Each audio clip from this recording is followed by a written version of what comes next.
wanting to take your little writing baby elsewhere so that it can be appreciated and oohed and ahhed upon like it should be.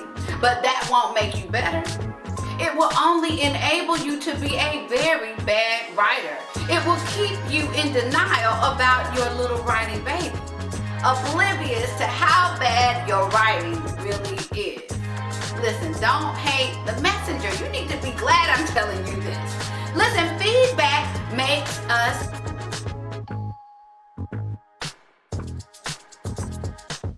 Hey sis, welcome to the Entrusted Women Podcast, a one-point podcast created to equip Christian women communicators of color.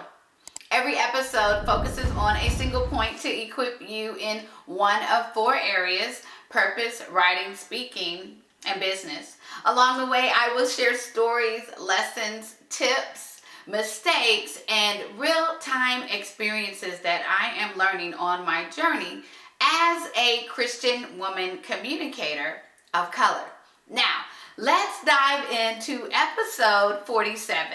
Today's point is editors make your writing better if you allow them to. When we finish a piece of writing, the experience is kind of like birthing a child.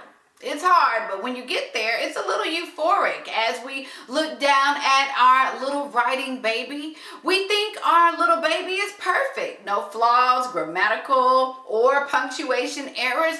We believe all subjects and verbs agree, and our metaphors make perfect sense. But the reality is, even the best writers have typos, and as a result, they need editors. In fact, if you are planning to publish traditionally, that is part of the process. Y'all, when I signed with a literary agent, she edited my book proposal. What? Yes, girl. My acquisition editor edited my book proposal before she ever pitched it to the publishing board. When I began the writing process, the book was edited again by my acquisition editor, developmental editor, copy editor, and the proofreaders. Sis, if you plan to write, you are going to need some type of editor. Let me just say, I get it though. I have had a whole chunk of hard-earned words cut out of my little writing baby. I received pages and pages of what I thought was well-written work covered in red ink. Lines drawn completely through whole paragraphs, words that I took time to write. So I understand wanting to take your little writing baby elsewhere so that it can be appreciated and oohed and ahhed upon like it should be. But that won't make you better. It will only enable you to be a very bad writer. It will keep you in denial about your little writing baby, oblivious to how bad your writing really is. Listen, don't hate the messenger. You need to be glad I'm telling you this.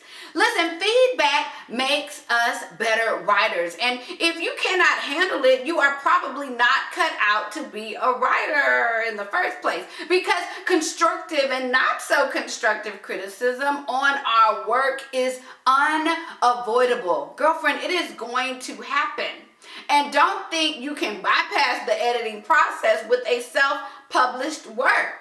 If you choose to go this route, you should still hire editors to review your writing. The reality is, once your little baby is out in the world, whether it's a book, a devotional, an article, a bunch of poems, you are now subject to all of the self-professed editors who are more than happy to offer their 2 cents on your writing. From the content to the mechanics, everything is fair game. This is why it would behoove us to make sure our writing is as polished as it can be.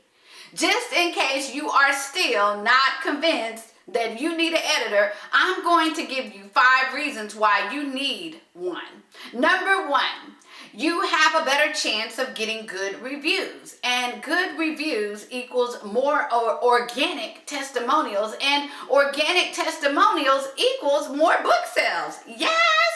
Which is the whole reason we're writing books, right? So people will buy them.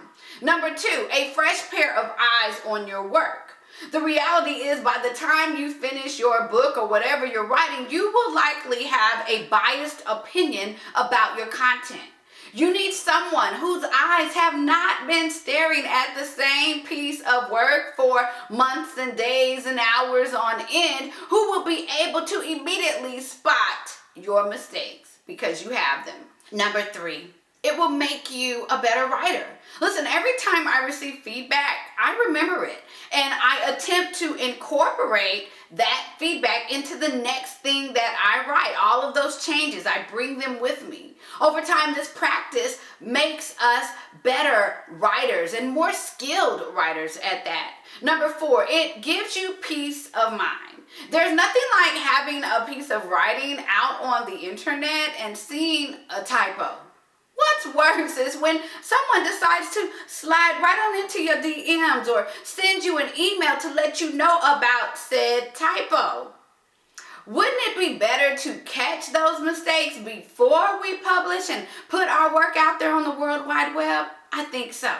Number 5, editors are sounding boards. What I mean by this is that we may be uncertain about a particular direction we should take in our book, but editors can give us much needed advice and suggestions.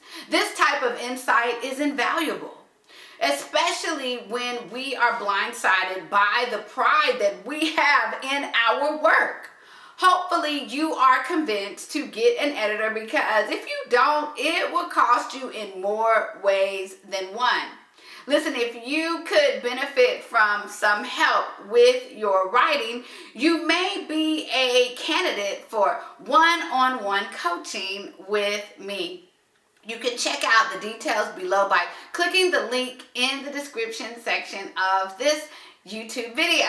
Additionally, I want to invite you to join our Facebook group. Join our community of entrusted women that are focused on determining the message that we have been entrusted with and the intentional purpose that God created us for. All you need to do is click the link in the description section of this YouTube video below. And I want to also invite you to join me next week as we talk about how to share your hard story.